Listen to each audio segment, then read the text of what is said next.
Your search for the perfect pancake is over. These buttermilk pancakes are so fluffy and so delicious, you're gonna wanna make them every weekend. Hey everybody, I'm Kelly with the Suburban Soapbox, and today we are making the best buttermilk pancakes. And I have lots of people who have told me they are the best, so they're definitely the best. They rise up nice and fluffy, they have the perfect amount of tang, and just a hint of sweetness. So easy to make, you're going to make these every weekend. So to start your buttermilk pancakes, first you're going to need buttermilk. And if you don't have buttermilk, you can certainly make it very easily. You just need about a cup of milk and some lemon or vinegar. Either will work. You just need an acid to go along with your milk. And you're just gonna squeeze that lemon into your milk and it's gonna curdle. So you'll start to see little lumps appear, and you're just gonna give it a little bit of a stir and just let it sit for a little bit. And if you don't see any of the lumps happening right away, you can add a little bit more lemon juice. It's generally about a cup to a tablespoon of lemon juice. So about a cup of milk to a tablespoon of lemon juice. And that's it. That is your buttermilk if you don't have it on hand. So for the pancakes, you need about 2 1/4 cups of buttermilk, and you're all set. So to make our pancakes, we're first going to mix the wet ingredients together and then the dry ingredients in another bowl, and then we're going to combine them together. So we're going to add 2 1/4 cups of buttermilk to this bowl, and then we're going to add to that some melted butter. I'm gonna add our eggs. It's best if your eggs are room temperature. If not, it's not that big of a deal, but it just helps the process along, and then your butter won't get all like chunky. And then our vanilla.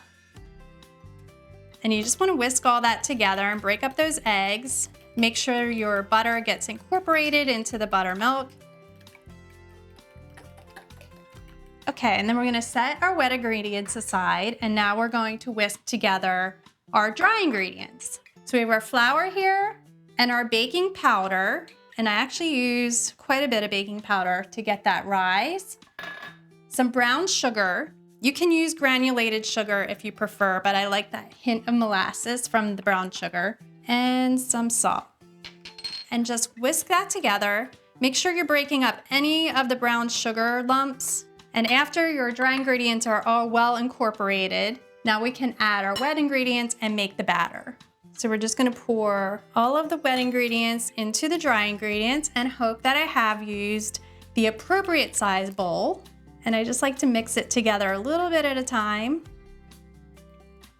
And you don't wanna over-mix your pancake batter. You wanna have a little lumpiness going on in here. If you over-mix your batter, it's not gonna rise. You're not gonna have fluffy pancakes. So I'm gonna switch to a spoon because it's kind of sticking in here into my whisk. And you'll start to see that buttermilk is reacting with the baking powder. It's gonna get nice and bubbly and kind of like scraggly looking. That's a good thing.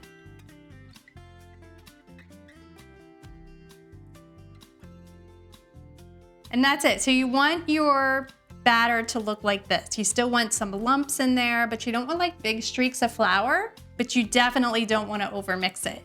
So now that our batter is done, I'm gonna clean up, and then we're gonna make some pancakes. Now we're gonna make pancakes, and I've already preheated the griddle to about 300 degrees. You can, if you don't have an electric griddle and you can't tell the temperature, I would do like medium to medium high, and then right before you put the pancakes on, turn your heat down to like medium low, and then just keep an eye on it.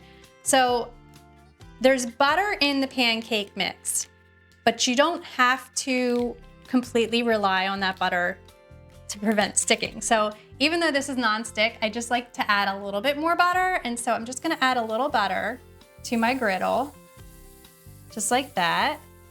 And then you don't want it pooling, so I wipe it, just kind of smear it around a little bit, and then we'll start our pancakes on that.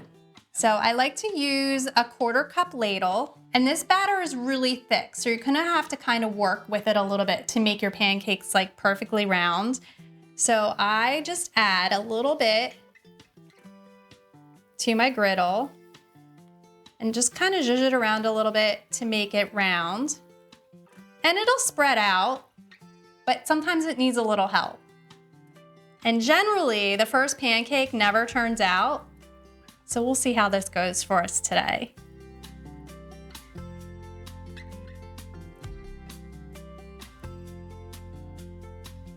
So now that we have all of our pancakes on the griddle, they're gonna cook for about 2 to 3 minutes.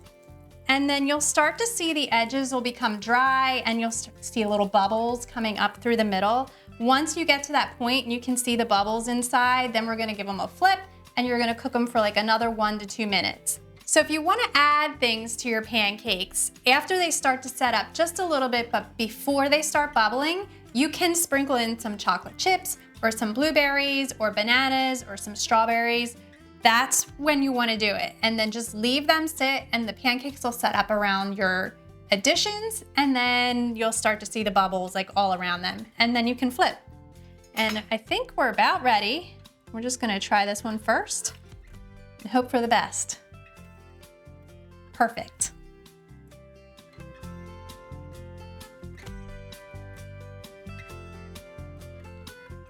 See how beautiful and golden they are? I can't wait to eat them.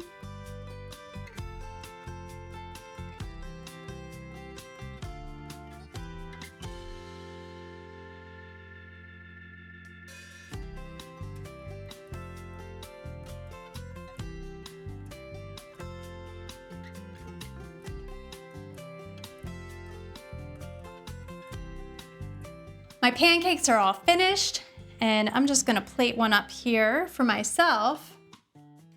I need butter, lots of butter. And just a little drizzle of syrup.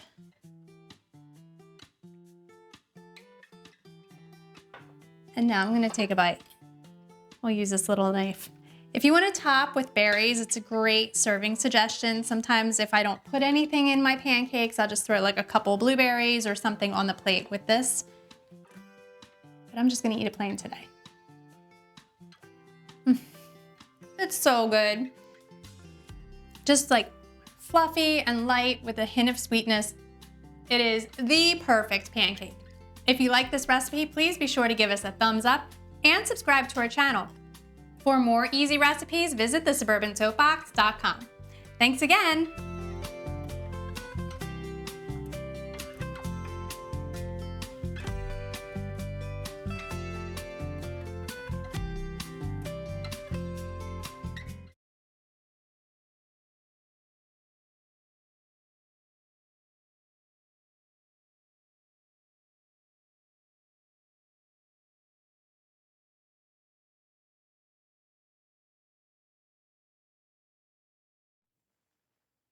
All right, perfect. We can put on one then.